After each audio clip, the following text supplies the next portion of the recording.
So today we'll start with momentum. So let me just start out by just simply defining momentum, and we'll talk about it, and we'll do some practice problems, etc., etc. Let's see. So momentum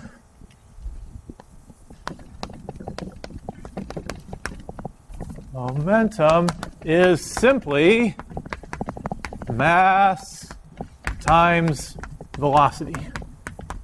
So no new physical concepts to think of, just multiply two of the concepts we've already talked about. We describe it with a little p equals mv. That's it. I really had to stretch to get 70 minutes out of this today, okay? But I've got it here. 70 minutes of, oh, never mind. Okay, so things to note about momentum. It's a vector. 70 minutes of heaven, that's what I was trying to think of. It's a vector, right? Just like if velocity is a vector, momentum is a vector. Its unit. What is its unit? Oh, we're good at units now. Kilogram meters per second.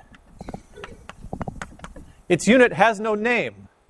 So there is the opportunity. If you do something major in momentum, we might name the unit after you. And then finally, we want to think about Newton for a second. Okay? So everybody get out your Principias and turn to page LVI. If you didn't bring your Principia, here it is. Okay?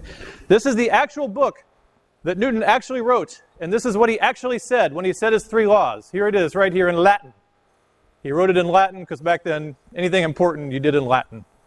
Today, it's like when physicists do their papers in latex, it's the same thing. They think it's more important if they did it in latex instead of Word.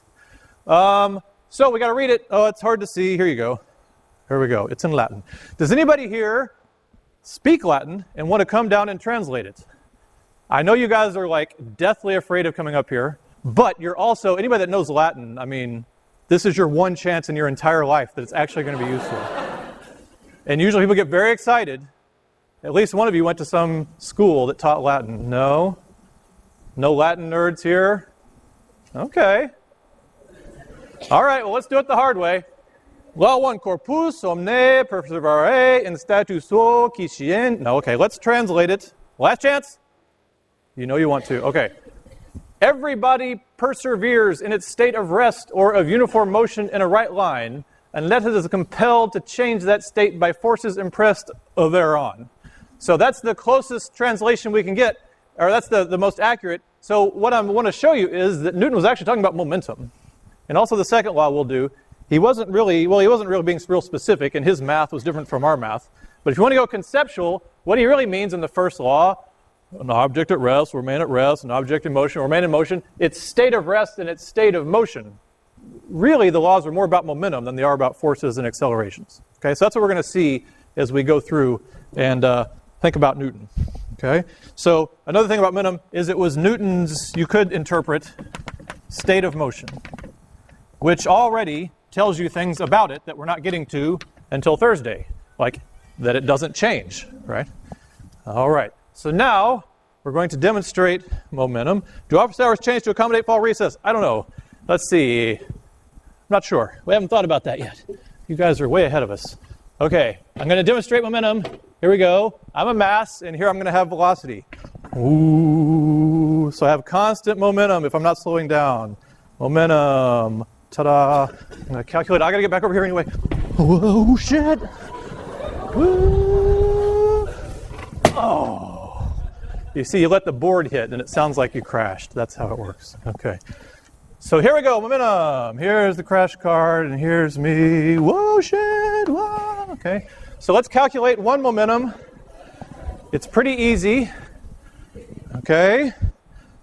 So we want to say P equals mv. I mean, the cart weighs a little, so I'm going to go 80 kilograms. A long weekend.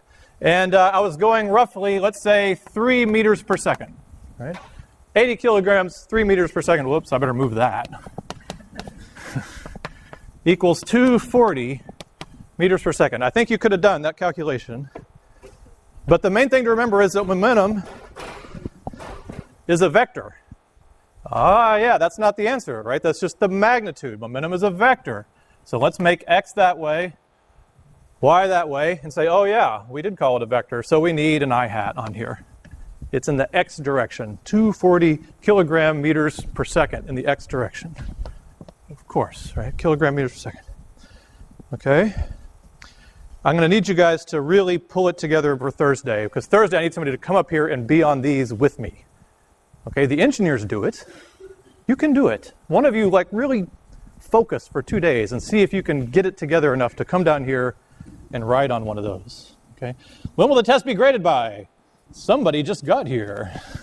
Wednesday. We're going to grade it Wednesday afternoon. Okay. So really, that's why I say what else can I say? There's not much else to say. That's momentum. That's how you calculate it. So now we've got to talk about how to use it a little bit. So, let's see. Better